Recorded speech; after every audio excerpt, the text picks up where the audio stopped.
Aku memang laki-laki bodoh yang telah menghancurkan semuanya.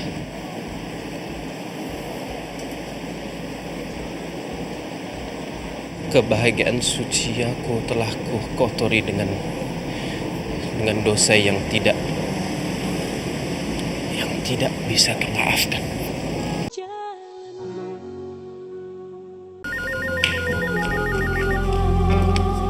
Halo, Assalamualaikum Ayah. Waalaikumsalam sayang. Ayah kok nggak ke rumah? Iya, ayah hari ini nggak datang ke rumah. Ayah banyak kerjaan sayang. Gak apa-apa kok Ayah, kan Ayah lagi cari uang buat Rosi, buat Bunda, dan calon adik bayi. Tapi kan Ayah ke rumah kan, kita jadi jalan-jalan kan Ayah? Iya sayang. Besok ayah datang ke rumah ya, insya Allah. Ayah, Rosi udahan ya. Kamu harus bobo ya sayang ya. Udah ya. Assalamualaikum ya sayang ya. Waalaikumsalam Ayah, Rosi sayang Ayah.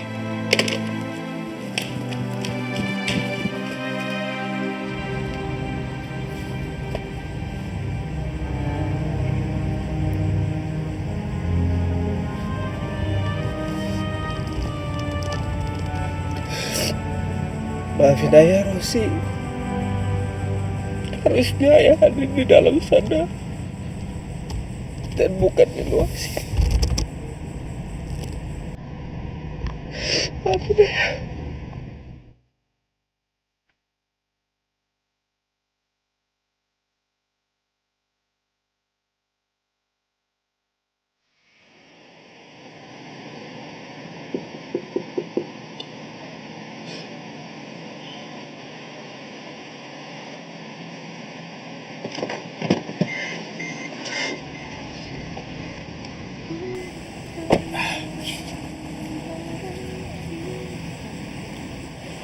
Mas, kamu gak mau masuk dulu?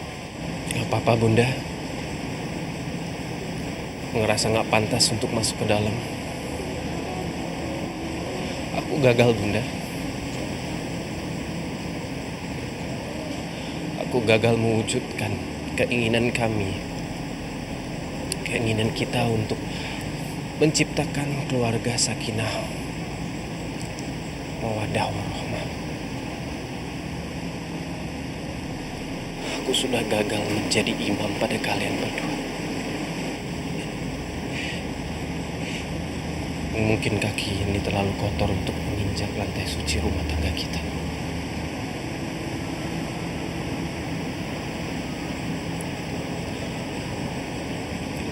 Aku memang bersalah, Bunda.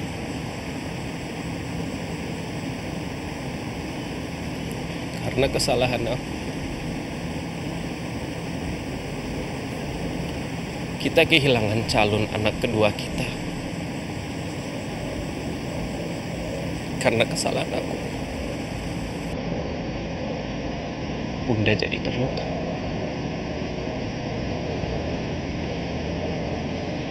Aku memang laki-laki bodoh yang telah menghancurkan semuanya.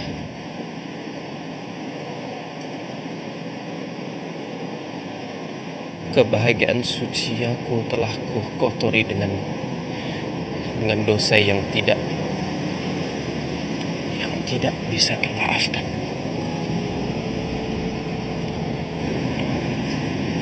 Jujur aja, aku nggak tahu apa akan terjadi sama aku kalau kita beneran bercerai. Aku nggak tahu kalau aku kuat untuk menghadapi hukuman itu, Bunda. Aku nggak tahu.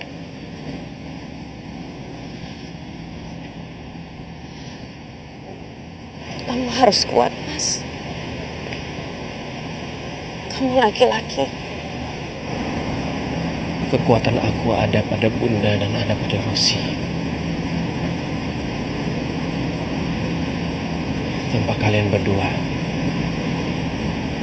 apa artinya aku?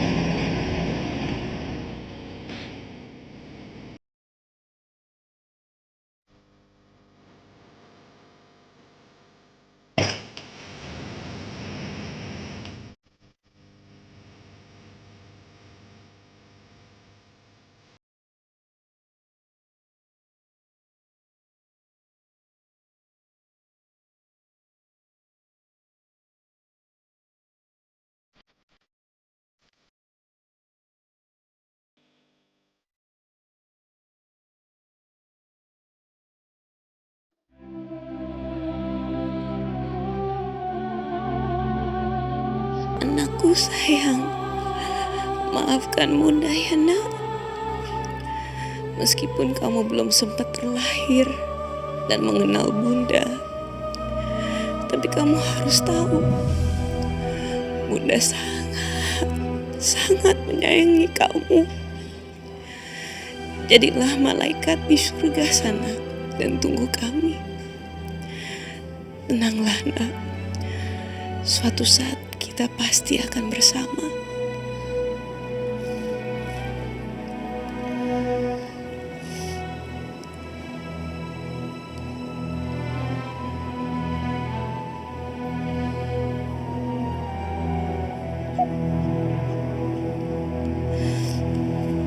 Udah. Udah lagi ngapain? Sini sayang. Enggak, Bunda lagi Bunda lagi nanam pohon nak. Kenapa? Ada apa? Di depan ada tamu. Tante Muslimah dan Pak Ustadz. Oh gitu.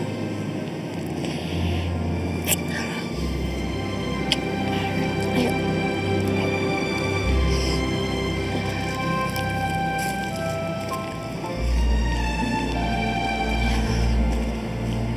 Assalamualaikum. Waalaikumsalam warahmatullahi.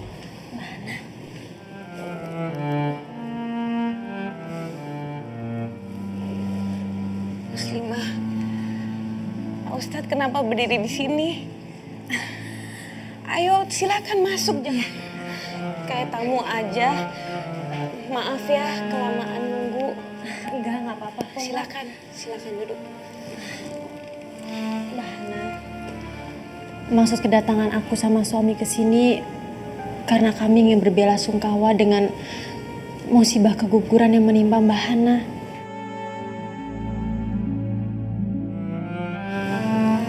Mbak Hana yang sabar ya Mbak. Mbak Hana harus yakin kalau rencana Allah itu pasti jauh lebih indah.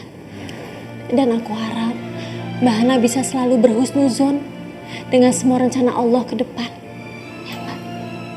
Terima kasih ya Pak Ustadz. Insya Allah saya percaya bahwa semua yang sudah terjadi adalah kehendak Allah. Dan semuanya adalah yang terbaik untuk keluarga saya. Subhanallah. Mbak Hana, tidak ada kemuliaan yang lebih dibandingkan dengan apapun di alam dunia ini. Kecuali dengan keistimewaan dia memiliki iman dan ketakwaan kepada Allah Subhanahu wa Ta'ala. Zat sang pencipta dan maha berkehendak. Dan kita, selama kita yakin dengan kehendak Allah, selama kita beriman dengan semua ketentuan Allah, Allah janji Mbak, Allah akan melipat gandakan keberkahan dalam kehidupan kita. Semoga hal ini menimpa kepada Mbak Hana dan Mas Bram. Amin. Amin ya Rabbal Alamin. Iya Pak Ustadz, saya masih harus terus belajar untuk menerima kenyataan ini dan tidak ada bosan-bosannya untuk mengejar ridho Allah. Saya percaya bahwa semua yang Allah lakukan itu tidak ada salahnya. Pasti Allah tidak keliru. Saya hanya perlu menjalani apa yang sudah diberikan kepada saya dan keluarga saya dengan sabar dan ikhlas. Lalu Mbak, bagaimana mengenai persoalan Mbak Hana dengan Mas Bram? Ya, itu dia yang juga saya ingin tanyakan kepada Pak Ustadz. Ya, boleh Mbak. Mungkin ada yang bisa saya bantu Mbak. Jadi gini Pak Ustadz, dalam syariat Islam, hukumnya seperti apa kalau misalnya suami saya tetap ingin mempertahankan rumah tangga saya ini, tapi bagaimana dengan nasib perempuan yang sekarang ini sedang mengandung anak dari suami saya itu? Begini Mbak, sesungguhnya dalam syariat Islam itu tidak ada tuntutan seorang laki-laki harus menikahi seorang wanita hamil. Karena seorang wanita yang dalam keadaan hamil di luar nikah, nasabiahnya itu putus kepada laki-laki itu. Dan nasabiah itu tetap sampai dia meninggal itu anak nyambung kepada ibunya. Itu yang pertama.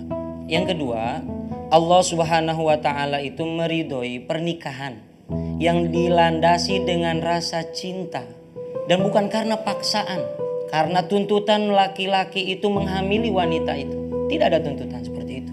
Jadi Mbak, Islam tidak menganjurkan dituntut seorang laki-laki untuk menikahi wanita yang sudah hamil atau dihamili oleh laki-laki itu.